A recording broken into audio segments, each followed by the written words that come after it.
Hello, good morning friends. Welcome to my family. ఈరోజు recipes బెండకాయతో చేస్తున్నాను. బెండకాయ కూర చేస్తున్నాను, అలాగే బెండకాయ తాలింపు చేస్తున్నా.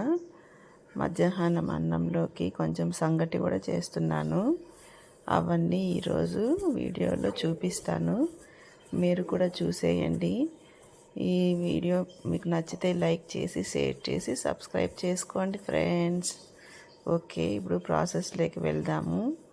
ముందుగా బెండకాయలు నీట్గా వాష్ చేసుకొని ఒక పొడి గుడ్డతో తుడిచి పెట్టుకోవాలి. ఆ తేమ ఉంటే జిగురు వస్తుంది. తర్వాత బెండకాయలను చిన్న చిన్న పీసెస్గా కట్ చేసుకొని పెనం పైన ఆయిల్ లేకుండా ఒకసారి ఫ్రై చేయాలి. అప్పుడు బెండకాయలకున్న జిగురంతా వెళ్ళిపోతుంది. తర్వాత కూరకు ప్రిపేర్ చేసుకుందాము. కొద్దిగా శనగగింజలు, ఆనియన్స్, తెల్లగడ్డ, చింతపండు, కొద్దిగా వాటర్ వేసి ఇలా మిక్సీ పట్టుకోవాలి. ఇప్పుడు ఇందులోనే కొంచెం పసుపు, మిరప్పొడి, కొంచెం 1 స్పూన్ ధనియాల పొడి వేసుకొని ఇంకొంచెం వాటర్ వేసుకొని మళ్ళీ మిక్సీ పట్టుకోవాలి. ఈ మిశ్రమాన్ని పక్కన పెట్టుకుందాం. ఇప్పుడు పోపు కోసం ఆనియన్స్ కట్ చేసుకొని 2 టమోటాలు చిన్న చిన్న పీసెస్గా కట్ చేసుకోవాలి.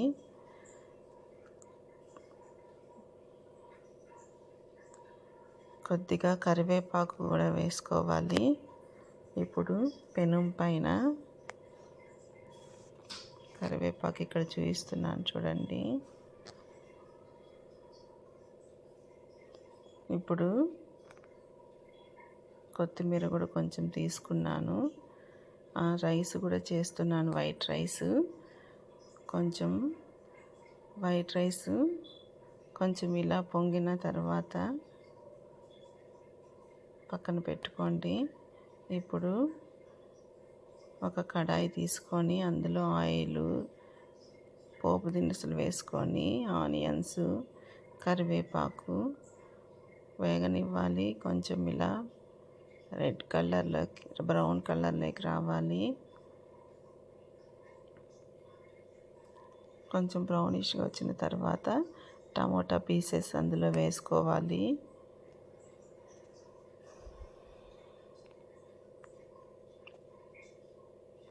ఇంకోవైపు నేను రైస్ పెట్టినాను.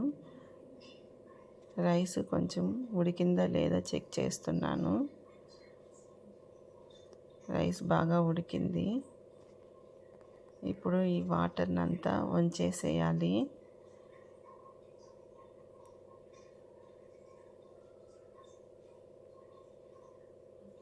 ఇది ఇప్పుడు చూడండి, వాటర్ తీసేసాను. వేడి వేడి రైస్ రెడీ అయిపోయింది. ఇప్పుడు ఇటువైపు అంత లోపల టమోటా కూడా మగ్గిపోయింది ఆయిల్లో. ఇప్పుడు మనం మిక్సీ చేసుకున్న మిశ్రమాన్ని ఇందులోకి వేసి బాగా హీట్ చేయాలి. అందులో ఉన్న వాటర్ అంతా వెళ్ళిపోవాలి. కొంచెం తగినంత, రుచికి తగినంత సాల్ట్ వేసుకోవాలి.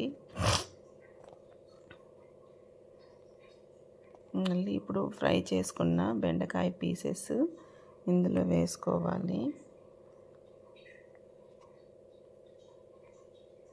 మూత పెట్టి కొంతసేపు హీట్ చేయాలి. ఇప్పుడు అన్నంలో ఉన్న వాటర్ అంతా వెళ్ళిపోయింది కాబట్టి ఇప్పుడు దీన్ని, అన్నం రెడీగా ఉంది, దీన్ని పక్కన పెట్టుకొని సంగటికి మళ్ళీ పెడుతున్నాను. 1 గ్లాస్ సంగటి చేస్తున్నాను. ఇప్పుడు ఇందులో ఉన్న ఆయిల్ ఇలా పైకి ఉడుకుతూ కనిపిస్తుంది. అప్పుడు కొంచెం వాటర్ వేసుకోవాలి. కూర కాబట్టి కొంచెం పులుసు ఉంటే బాగుంటుంది. ఇప్పుడు రుచి చూసుకొని సాల్ట్ తక్కువైతే వేసుకోవాలి. ఇటువైపు సంగటి కూడా రెడీ అవుతోంది. ఇప్పుడు ఈ సంగటి చేయాలంటే ఈ అన్నంలోకి కొంచెం రాగి పిండి వేయాలి. రాయలసీమ స్పెషల్ సంగటి, చాలా బలాన్ని ఇస్తుంది సంగటి. 2 స్పూన్లు వేసాను. ఇలా కత్తితో ఇలా బాగా మొత్తం మిక్స్ చేసుకోవాలి. ఇది ముద్దగా ఉంటుంది కాబట్టి గరిటెతో మిక్స్ చేయలేము. అందుకే ఇట్లా పప్పు రుద్దే కత్తితో ఇలా చేసుకొని కొంతసేపు అలాగే మూత పెట్టి పెట్టాలి. ఇప్పుడు కూర కూడా రెడీ అయిపోయింది.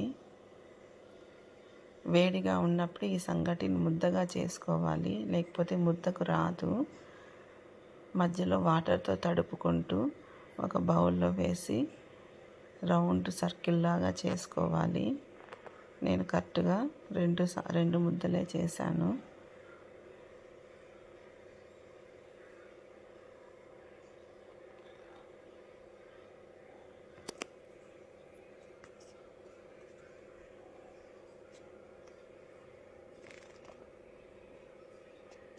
అది వేడిగా ఉండడానికి హాట్ బాక్స్లో వేస్తే వేడిగా ఉంటుంది.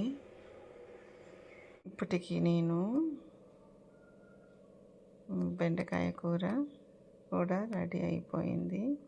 లాస్ట్లో దించే ముందు కొంచెం ఇంగువ వేస్తాను. టేస్ట్ చాలా బాగా ఉంటుంది.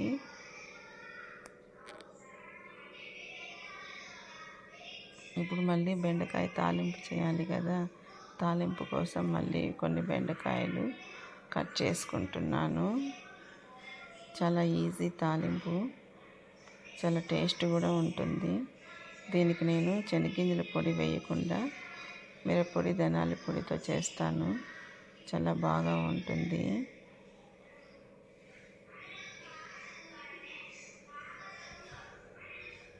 కడాయి పెట్టి అందులో ఆయిల్, జీలకర్ర, ఆవాలు వేసి అవి చిటపట అన్న తర్వాత కట్ చేసుకున్న ఆనియన్స్ వేయాలి. కొత్తిమీర వేయాలి, ఇంత కరివేపాకు, నెక్స్ట్ దంచుకున్న తెల్లగడ్డ వేయాలి. అప్పుడు స్మెల్ బాగుంటుంది తెల్లగడ్డది. నెక్స్ట్ కట్ చేసుకున్న బెండకాయలు వేయాలి. ఇప్పుడు మూత పెట్టకుండా అందులో ఉన్న జిగురంతా పోయేలాగా హీట్ చేయాలి. తర్వాత కొంచెం పసుపు వేయాలి.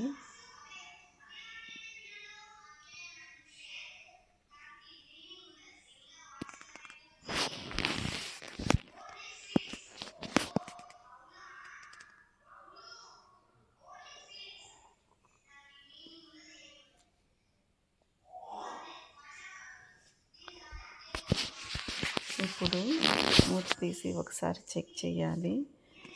బెండకాయ ఫ్రైలోకి కొంచెం మిరప్పొడి, ధనియాల పొడి, అంతే అండి.